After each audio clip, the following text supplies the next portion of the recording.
Thank you, thank you, thank you. धन्यवाद हो जीवित महान सामर्थी परमेश्वर, आपका दिल से धन्यवाद करते हैं उस उत्तम योजना के लिए जो आपने सृष्टि के आरंभ से सबके उद्धार के लिए तैयार की प्रभु। आपके पवित्र वचनों के लिए धन्यवाद करते हैं और पवित्र आत्मा जो सहायक के तौर पे दिया, धन्यवाद करते हैं प्रभु। पवित्र आत्मा आपके पवित्र वचनों से आपकी योजनाओं को हम पर प्रकट करता है और कलीसिया के लिए धन्यवाद करते प्रभु। आपने मसीह की आत्मिक देह को हमारे उद्धार के लिए तैयार किया ताकि प्रभु हर एक व्यक्ति पश्चाताप और समर्पण के साथ इस देह का अंग बनकर उद्धार की योजना में भाग ले सकता है और उस उद्धार के लिए जो आपने इस देह के द्वारा तैयार किया है प्रभु, उस देह में होकर हम उद्धार के लिए अपने जीवन में आगे बढ़ते हैं और विश्वास की यात्रा को इस देह में होकर पूर्ण करके जयवंत और फलवंत होकर आपकी महिमा के योग्य जीवन प्राप्त करते हैं। हम आपका धन्यवाद करते हैं।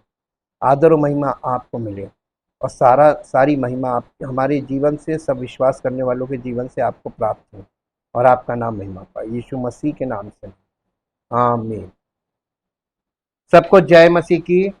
हम परमेश्वर का बहुत धन्यवाद करते हैं। इससे पहले कि हम लोग महायाजक के वस्त्रों के बारे में अध्ययन करें, हमें आवश्यक है कि हम रंगों के बारे में, तंबू के जो रंग थे उनके बारे में हमको अध्ययन करना पड़ेगा, क्योंकि इस अध्ययन के बिना हम कभी भी महायाजक के वस्त्रों का अर्थ नहीं समझ पाएंगे। इसलिए ये पहला ही पार्ट है और ये बहुत इंपॉर्टेंट पार्ट है। इसमें जो रंग थे उन रंगों का आत्मिक अर्थ हमको मालूम होना चाहिए।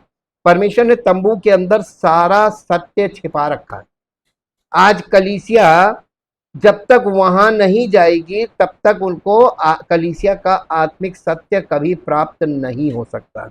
इसलिए पवित्र आत्मा सहायक के तौर पर दिया था, क्योंकि परमेश्वर को मालूम था कि पवित्र आत्मा के अलावा कोई व्यक्ति हमारी इस आत्मिक यात्रा का में हमारी सहायता नहीं कर सकता है। निर्गमन की पुस्तक उसका 26 अध्याय और उसका पहला पद पढ़िए। निर्गमन की पुस्तक 26 अध्याय और उसका पहला पद। फिर निवास स्थान के लिए 10 पर्दे बनवाना, इनको बटी हुई सनी वाले और नीले, बैंगनी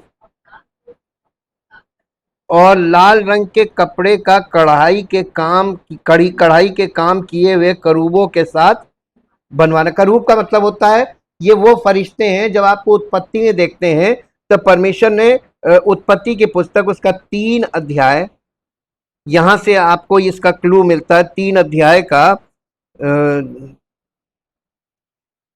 का 22 पद।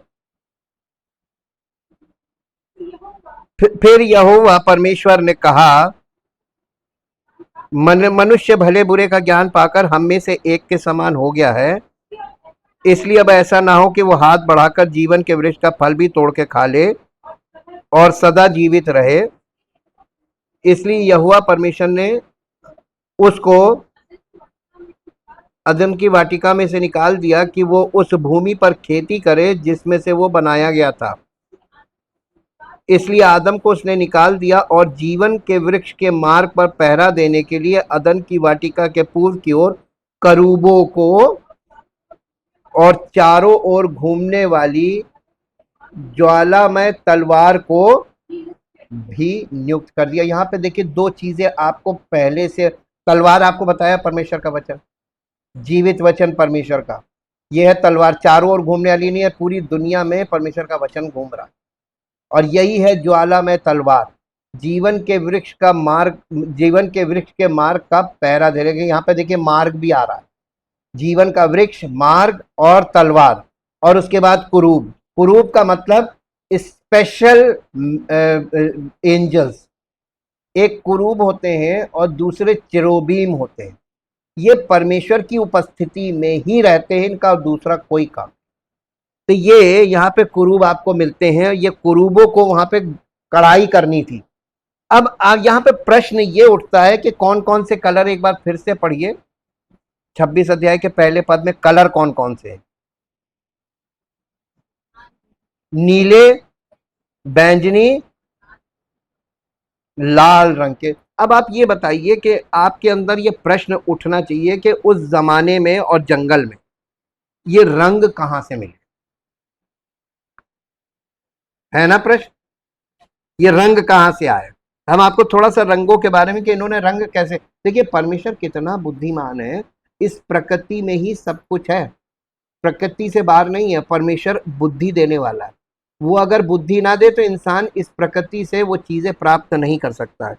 मूसा के तंबू में प्राकृतिक स्रोतों से प्राप्त नीले, बैंगनी और लाल रंग या गहरा लाल रंगों का प्रयोग किया गया था। सबसे पहले नीला, नीला रंग जो है इसको हिब्रू लैंग्वेज में कहते हैं टेखेलेट, टेखेलेट।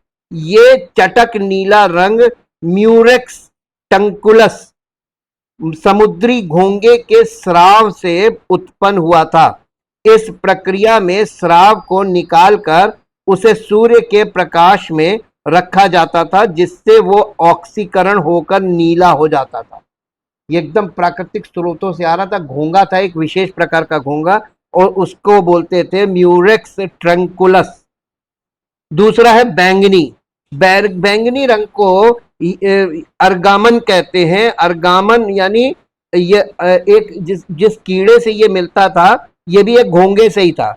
नीले रंग की तरह ये गहरा लाल बैंगनी रंग भी एक प्रकार के समुद्री घोंगे से प्राप्त हुआ था, संभवतः वही म्यूरेक्स ट्रंकुलस या इसी तरह की कोई अन्य प्रजाति से। फिनिशियन लोग इस रंग को निकालने और इस्तेमाल करने में अपनी विशेषज्ञता के लिए जाने जाते थे। फिर है लाल रंग, लाल रंग को हिब्रू में कहते हैं स्कारलेट। ये इसको हिब्रू भाषा में टोला अत शानी भी बोलते हैं।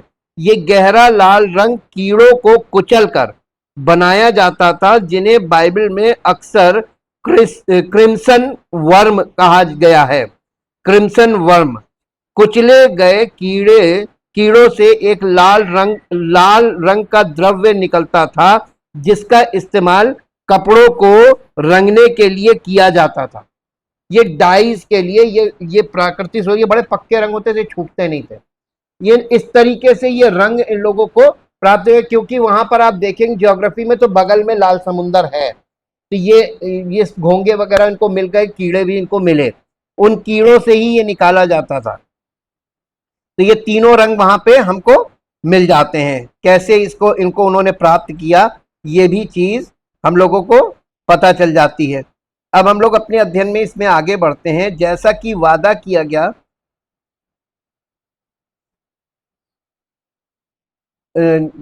परमेश्वर ने मूसा को जो दिया था, वादा किया था, आप इन रंगों से पहले भी परिचित हो चुके हैं, लेकिन अब पहले भी हमने आपको इन रंगों के बारे में बताया ना, जब हम वो अध्ययन कर रहे थे, लेकिन अब हम इनका महत्व जानेंगे, इसकी इंपॉर्टेंस क्या है इन रंगों की। स्वर्गीय ब्लूप्रिंट, देखिए मूसा के तंबू में ये हेवनली ब्लूप्रिंट हमको मिलता है, स्वर्गीय ब्लूप्रिंट। उत्पत्ति के पहले अध्याय के पहले पद से प्रकाशित वाक्य 22 अध्याय के 21 पद तक एक भी शब्द बाइबल का संख्या यानी और अंक या विवरण अनावश्यक नहीं है, एक भी नहीं। हर एक शब्द पवित्र आत्मा, हमारा शिक्षक है, उसने जानबूझकर हमें यीशु मसीह के बारे में अद्भुत बातें बताने के लिए रखा है। ये शब्द सिर्फ किताब को मोटा करने के लिए नहीं है, यानी बाइबल में ऐसी कोई बात नहीं लिखी है आपको लगे कि फर्जी इतनी मोटी बना दी। इसके एक एक शब्द, अंक और हर चीज की मीनिंग है। अब मैं आपसे थोड़ा सा रुक के ये पूछना चाहता हूं कि आज कितनी कलीसियाओं में ये सत्य लोगों को पता है, क्योंकि लोग वचन में समय कोई बिताता नहीं और इसलिए लोगों को नहीं पता है। देखिए, जैसे परमेश्वर ने इस पृथ्वी के अंदर तमाम खनिज छोड़ रखे, अब लोगों की ऊपर छोड़ दिया है कि तुम जितना खोज लो वो तुम्हारा।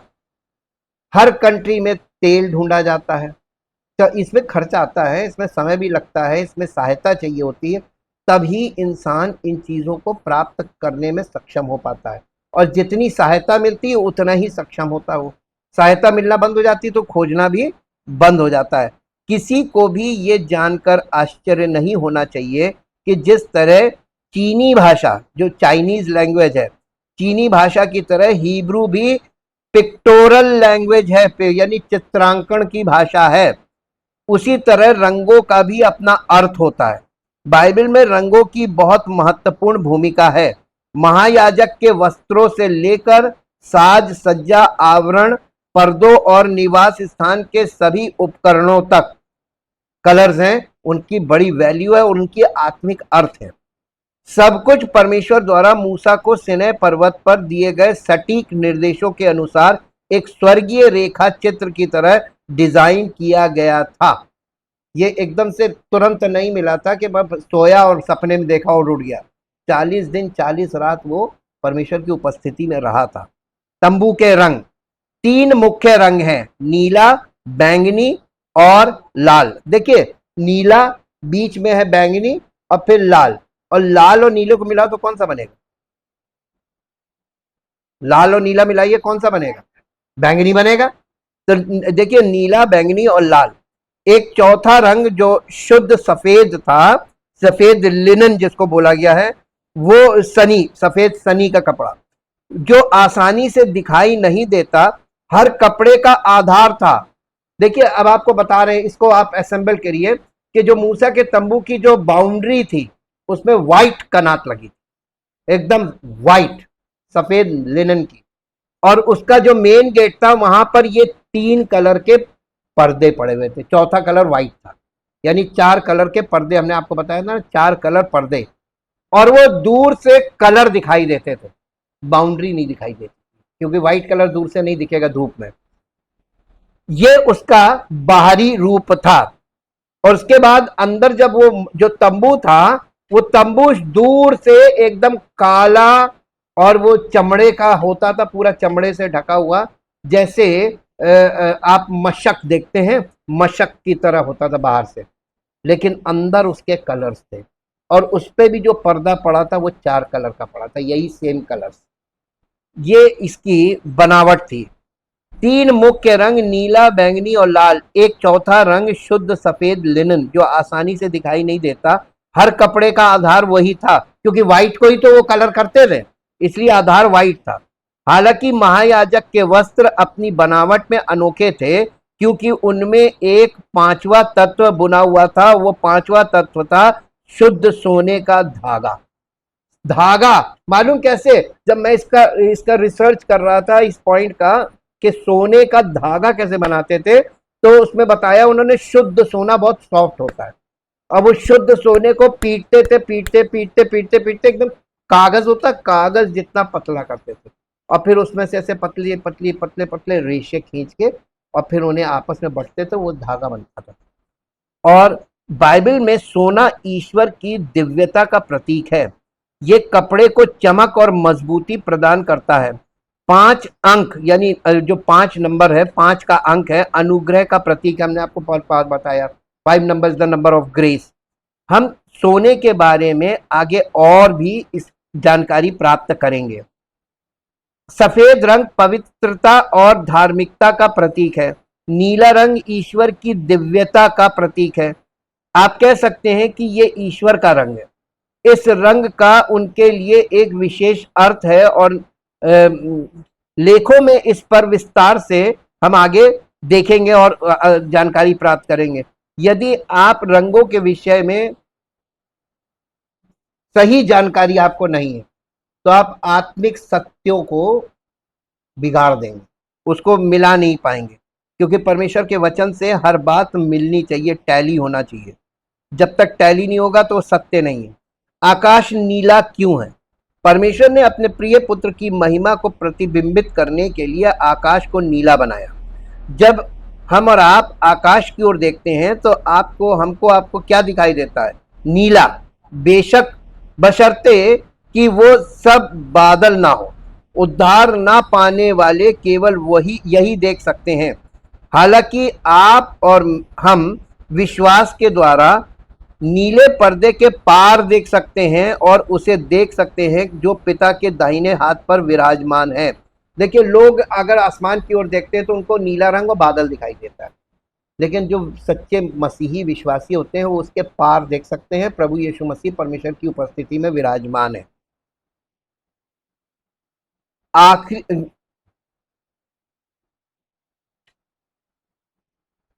क्या आपको पता है कि आखिरी बार किसी अविश्वासी ने हमारे प्रभु यीशु को कब देखा था? जब वे क्रूस पर लटके थे। सारे अविश्वासी लोग जो थे उन्होंने आखिरी बार यीशु मसीह को क्रूस पर लटके देखा था। और पुनरुत्थान के बाद किसने देखा? उस उनके जी उठने के बाद वे केवल विश्वासियों को ही दिखाई दिए। ये परिवर्तन आपने देखा है? बाकी और कोई नहीं, चेलों के अलावा कोई विश्वासी था ही नहीं, केवल उनको दिखाई दिए। 40 दिन बाद वे अपने पिता के पास वापस चले गए और अब नीले आकाश के पर्दे के पीछे अविश्वासियों से छिपे हुए। आज यीशु मसीह अविश्वासियों को नहीं दिख रहा है, लेकिन विश्वासियों को हम आपको यही चीज तो बताना मांगे। कलीसिया का जो दूसरा अपर पार्ट है, स्पिरिचुअल रेल्म, एक सच्चा मसीही उस रेल्म में पहुंचता है एवरी संडे, अगर वो स्पिरिचुअली मैच्योर हो जाता है तो, और वो डायरेक्ट परमेश्वर की उपस्थिति का आनंद प्राप्त करता है।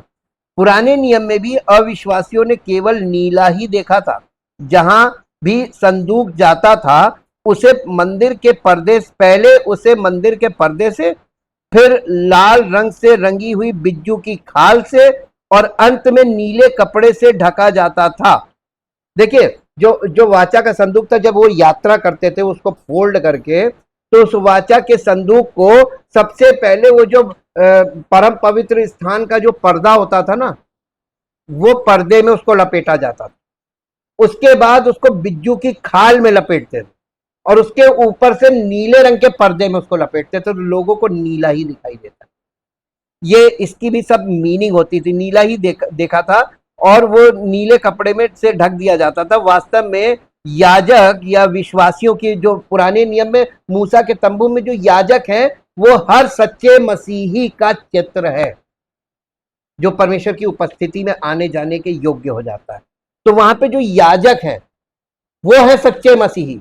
इसीलिए हम आपको अभी बाहर का ही बता रहे हैं, क्योंकि एंट्री कैसे होगी, यही मसीह में प्रवेश पाना, यही एक मुख्य मुद्दा है आज कलीसिया के पास। वो जो याजक थे जिन्हें हम विश्वासियों की छवि के रूप में देखते हैं, के अलावा किसी ने भी वास्तविक संदूक को कभी नहीं देखा था। उन्होंने केवल नीला ही देखा। यीशु केवल याजकों या विश्वासियों को ही प्रकट होते हैं, बाकी लोगों को नहीं। इसीलिए यीशु मसीह ने निकोदेमुस से क्या था कहा था, जब तक कोई नए सिरे से जन्म ले वो स्वर्ग के राज्य को देख नहीं सकता, यानी मसीह को नहीं देख सकता।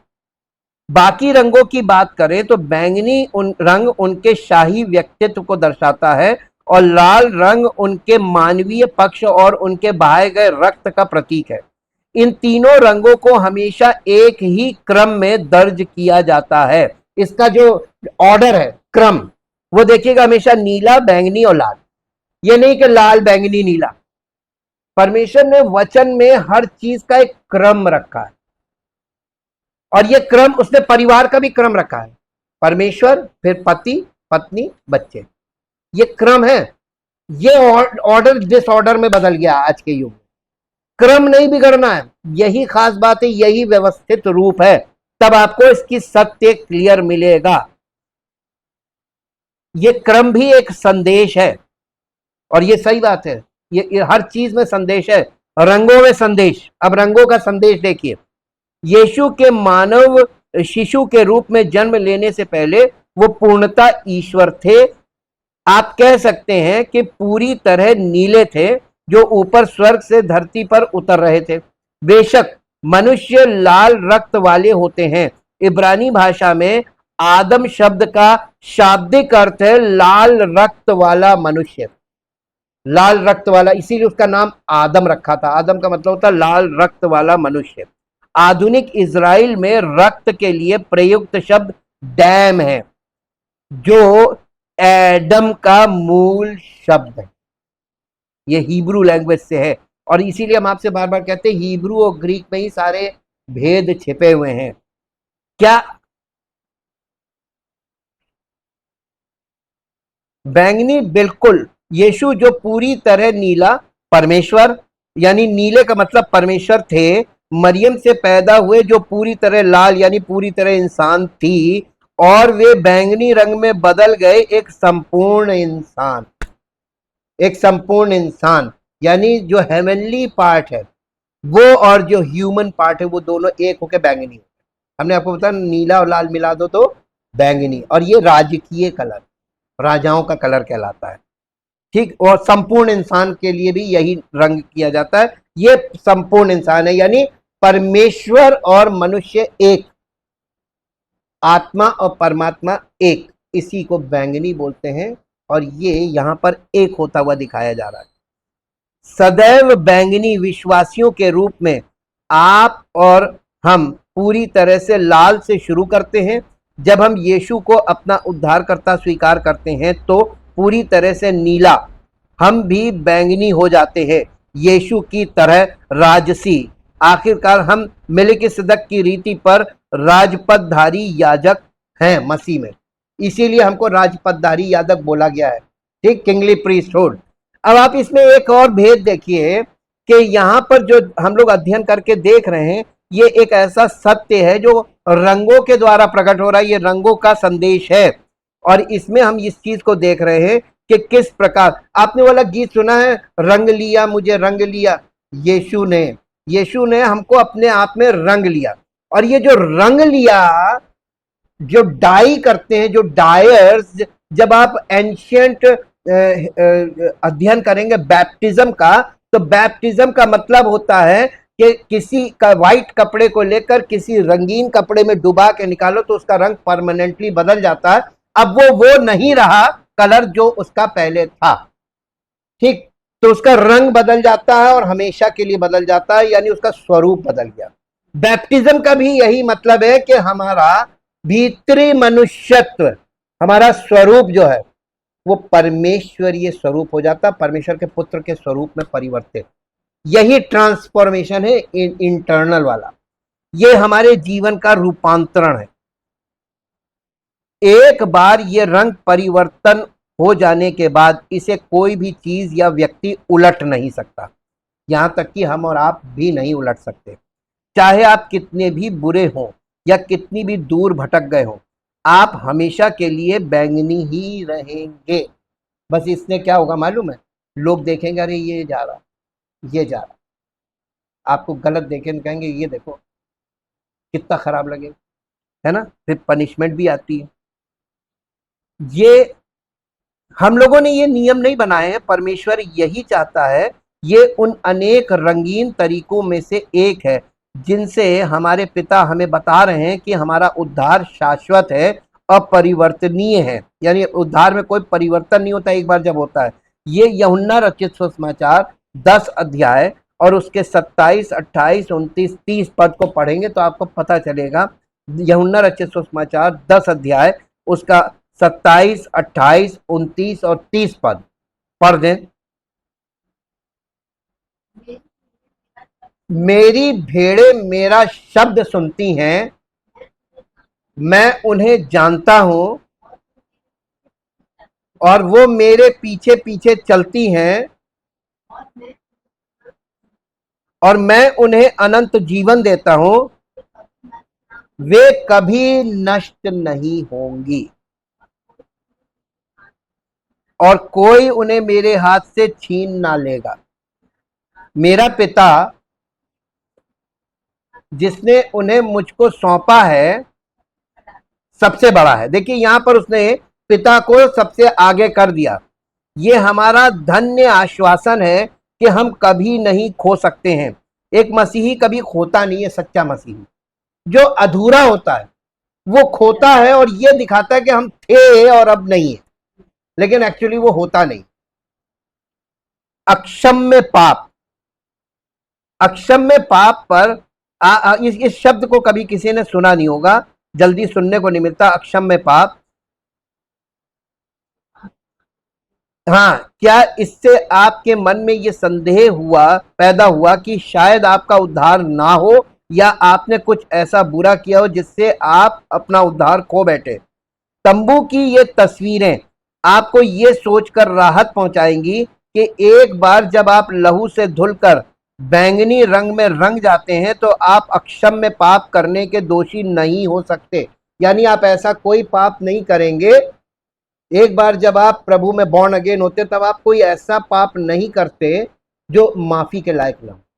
एक पहली बात। दूसरी बात कि आपसे पाप होगा उसके बाद भी, उद्धार के बाद भी, और आपके अंदर पवित्र आत्मा आपको बार बार कायल करेगा कि आप क्षमा मांग लो, समर्पण कर लो, पश्चाताप करो, समर्पण। पश्चाताप और समर्पण जीवन का एक चक्र है। ये एक मसीही जीवन ये निरंतर प्रक्रिया में रहेगा कि उसको हमेशा पश्चाताप करने के लिए तैयार रहना चाहिए और समर्पण करने के लिए। जहां पश्चाताप फिर समर्पण, ये इसको रीडेडिकेशन बोलते हैं। पश्चाताप समर्पण, पश्चाताप समर्पण। ये कलीसिया में क्यों रखा गया हमको? पश्चाताप समर्पण, पश्चाताप समर्पण ये होता रहे जब तक उसके आने का समय ना, क्योंकि हमसे हमेशा विचारों में भी पाप हो जाएगा, है ना, कार्यों से तो होगा ही होगा। हाँ, हमारा स्वभाव क्योंकि पापी है, और ये संसार में जहां हम हैं ये पाप की दुनिया है, इसलिए पूरे पूरे चांसेस रहते हैं। पुराने में छिपा नया, ये देखिए हम लोग इस सीरीज को पूरा कर चुके हैं ना। पुराना नया नियम पुराने नियम में गुप्त है और पुराना नियम नए नियम में प्रकट है।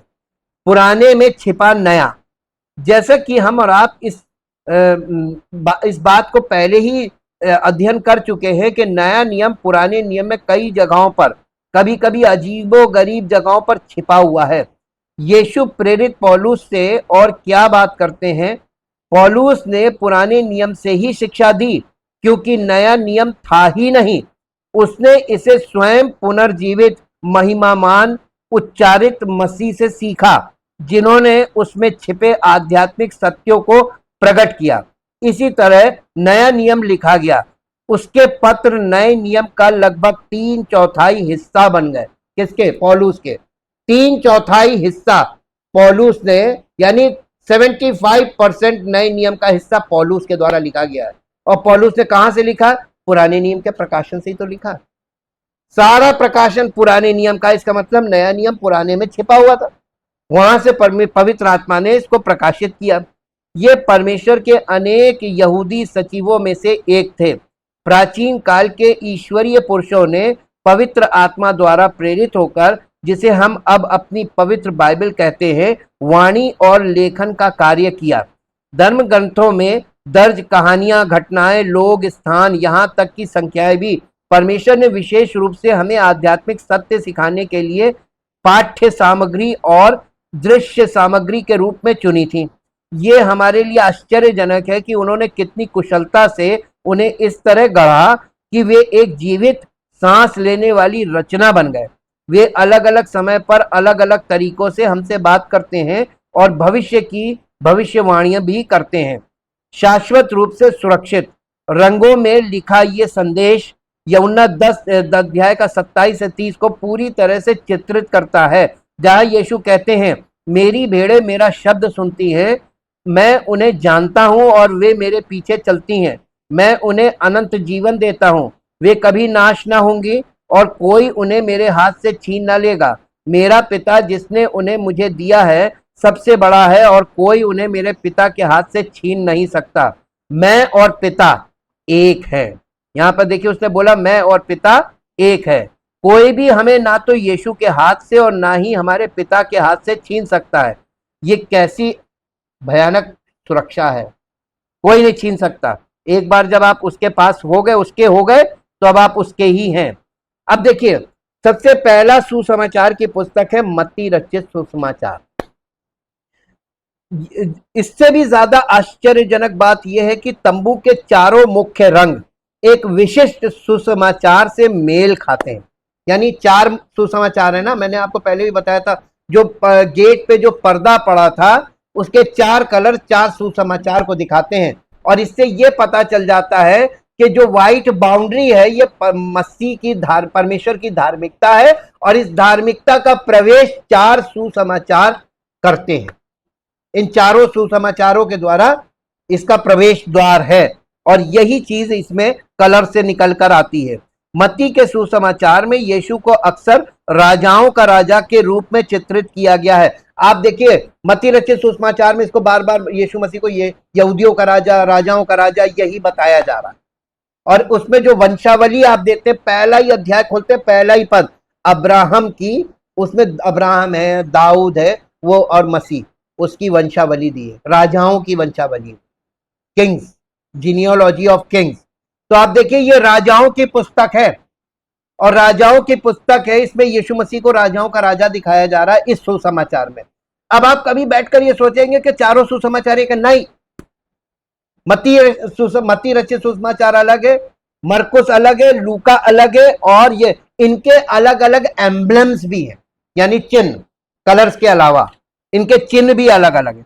यहाँ पे मत्ती राजाओं का राजा और प्रभुओं के प्रभु के रूप में है। राजसी रंग बैंगनी है, इसलिए ये इस सुसमाचार का रंग है। तो मत्ती रचित सुसमाचार का रंग क्या है? बैंगनी है, ये राजकीय रंग है। मत्ती में दर्ज वंशावली उनके पिता राजा दाऊद के सिंहासन पर उनके वैध राजसी दावे को प्रमाणित करती है। वास्तव में यह दर्शाता है कि उनका दोहरा दावा है। मत्ती रचित सुसमाचार यीशु मसीह का यह बैंगनी कलर का वो है। और इसके बाद निशान, मरकुस में उन्हें अक्सर एक कष्ट सहने वाले सेवक के रूप में चित्रित किया गया है। देखिए सेवक की कोई जीनियोलॉजी नहीं होती, राजा की होती, सेवक की कोई जीनियो, तो आप मत्ती में देखें, मरकुस में देखें, कोई जीनियोलॉजी नहीं है, सीधे वो सेवकाई से शुरू हो रही है। और जब वो सेवकाई से शुरू हो रही है तो वो एक सेवक के रूप में चित्रित किया जा रहा है यीशु को वहां पे। और यही कारण है कि लाल रंग इस सुसमाचार से मेल खाता है, कि इस सुसमाचार का रंग है लाल। बैल को बलि के पशु के साथ साथ बोझ ढोने वाले पशु अर्थात सेवक के रूप में भी इस्तेमाल किया जाता था। यीशु भलाई करते रहे, चंगा करते, पुनर्स्थापित करते रहे। मरकुस के सुसमाचार में वे कहते हैं कि वे सेवा करवाने नहीं बल्कि सेवा करने आए थे। यहाँ वंशावली का कोई उल्लेख नहीं है क्योंकि सेवक की वंशावली अनावश्यक है। और ये हो गया लाल रंग, तो बैंगनी हो गया, लाल हो गया। अब कौन सा रंग बचा? लूका रचित सुसमाचार में आते हैं। फिर हम लूका के सुसमाचार पर आते हैं। ये पुरोहितीय सुसमाचार है, यानी याजकों को दिखाया गया। इसमें कैसे पता चलता है? इसमें यहाँ यीशु को पूर्णतः मनुष्य के रूप में अत्यंत घरेलू परिवेश में उन लोगों के बीच रहते हुए चित्रित किया गया है जिनसे वो बहुत प्रेम करते थे, मरियम, मार्था और लाजर। ये सारी कहानी आपको लूका में मिलेगी, ये मत्ती में नहीं मिलेगी, मरकुस में नहीं मिलेगी। यहां उड़ाऊ पुत्र का भी वर्णन है जो और कहीं पे नहीं मिलेगा आपको। लूका की पुस्तक की शुरुआत महायाजक, कौन सा महायाजक था? जकरिया, जो यूहन्ना बपतिस्मा देने वाले का पिता था। उस महायाजक की कहानी से होती है जो धूप वेदी पर सेवा करते समय गूंगा हो गया था। इस सुसमाचार के साथ सफेद रंग का संबंध है क्योंकि सेवा करने वाले याजक हमेशा सफेद रंग पहनते थे और इसीलिए यहाँ पे ये सफेद रंग हो गया। लूका में यीशु को अक्सर मनुष्य का पुत्र कहा गया है, इसलिए मंदिर के पर्दे पर एक मनुष्य के सिर का चित्र है। लूका के सुसमाचार के बारे में ये बात फिट बैठ जाती है वहां पे उसको। और देखिए उसमें ये मसीह से लेकर आदम तक की मनुष्य की वंशावली, मानव वंशावली, मसीह से आदम तक। आदम को कहा गया परमेश्वर का पुत्र था। तो आप देखिए कि कैसे ये रंग भी जो हैं, ये रंग हम लोगों को कैसे सत्य बताते हैं, परमेश्वर के वचन का सत्य। यीशु को मनुष्य के रूप में देखना महत्वपूर्ण है। उन्हें एक मनुष्य के रूप में क्यों चित्रित किया जाए? क्योंकि एक पवित्र परमेश्वर के रूप में उनकी महिमा और शक्ति में खो जाना इतना आसान है कि हम कभी कभी भूल जाते हैं कि वे भी पूर्णतः मनुष्य हैं, मानवीय भावनाओं और मानवीय सहानुभूतियों के साथ। वे केवल ये नहीं जानते कि हम कैसा महसूस करते हैं, वे वही महसूस करते हैं जो हम महसूस करते हैं। वे हमें एक परिवार की तरह प्यार करते हैं। यीशु मसीह लोगों से, मनुष्यों से क्यों ज्यादा प्यार करता है? क्योंकि वो स्वयं भी एक मनुष्य है। यूहन्ना रचित सुसमाचार, अब यूहन्ना के सुसमाचार में जहां उनके ईश्वरत्व का प्रकटीकरण होता है, यीशु को प्रायः स्वर्ग से नीले या स्वयं परमेश्वर के रूप में चित्रित किया गया है। आकाश में ऊंचे उड़ता हुआ उकाब इसी सुसमाचार का प्रतिनिधित्व करता है। और इसका एम्ब्लेम क्या है यूहन्ना रचित सुसमाचार का? उकाब पक्षी। और मत्ती का क्या है? लायन। लायन। और मरकुस का क्या है? वहां पर ऑक्स, बैल। और लूका का क्या है? मनुष्य। ये इनके एम्ब्लेम्स हैं। स्वयं परमेश्वर के रूप में चित्रित किया गया आकाश में ऊंचे उड़ता हुआ उकाब इसी सुसमाचार का प्रतिनिधित्व करता है।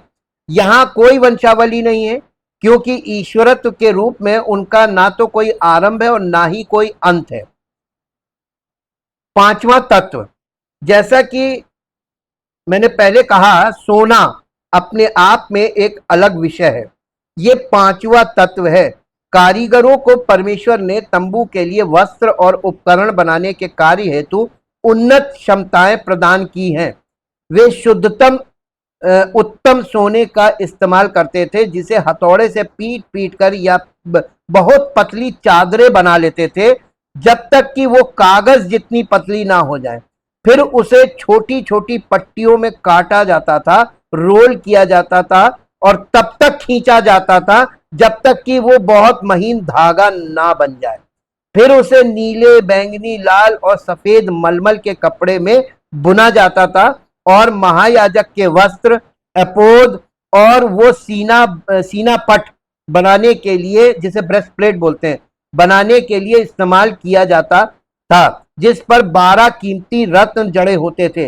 ये हथौड़े से मारना, पीटना, काटना, लुढ़काना और खींचना, ये हमारे यहाँ यीशु को मिली पिटाई का एक स्पष्ट चित्रण है। क्रूर रोमन सैनिकों ने उन्हें इतनी बुरी तरह से प्रताड़ित किया कि वे इंसान भी नहीं पहचाने जा सकते थे। यानी लोग पहचान नहीं सकते ये भी कोई इंसान है। वो रोमियो के हाथों में था, जिनके पास ऐसा कोई कानून नहीं था जो उन्हें बताता कि 50 कोड़े घटाएं। हमें नहीं पता कि उसे कितनी बार मारा गया। पूरे तंबू में बाकी सारा सोना इसी तरह से बनाया गया था, पीट कर और हथौड़े से ठोक कर आकार दिया गया था। और अब ढेर सारा सोना है। तो ये देखिए, सोने से ही ये सिले जाते थे, सोने का धागा इस्तेमाल किया गया। और जो बबूल की लकड़ी के ऊपर सोने का पत्थर मढ़ा जाता था। तो यानी सब चीजों को सोने में मढ़ दिया। और वो थी कैसी? मामूली, एकदम आसानी से जलौनी लकड़ी, बबूल की लकड़ी। हम लोगों का जीवन क्या है? बबूल की लकड़ी से किसी कार्य फेंक दो, जला दिया जाए। लेकिन प्रभु हमको लेता है और हमें सोने से मढ़ता है। यही तो वो चाहता है, जैसा वहां पे दिखाया जा रहा है। कभी कभी हर सुसमाचार को हमें पढ़ना चाहिए नीले, बैंगनी, लाल, सफेद और सुनहरे रंगों की खूबसूरती से बुनी गई टेपेस्ट्री को देखिए। खुद इन रंगों को पहचानिए। सफेद रंग को उस व्यक्ति के रूप में देखिए जो नाव में गहरी नींद में सो रहा था और अपने प्रिय जनों की चीखों से जाग उठा। नीले रंग की शक्ति और महिमा को देखिए जब वो हवा और लहरों को एक शब्द से शांत होने का दावा आदेश देता है।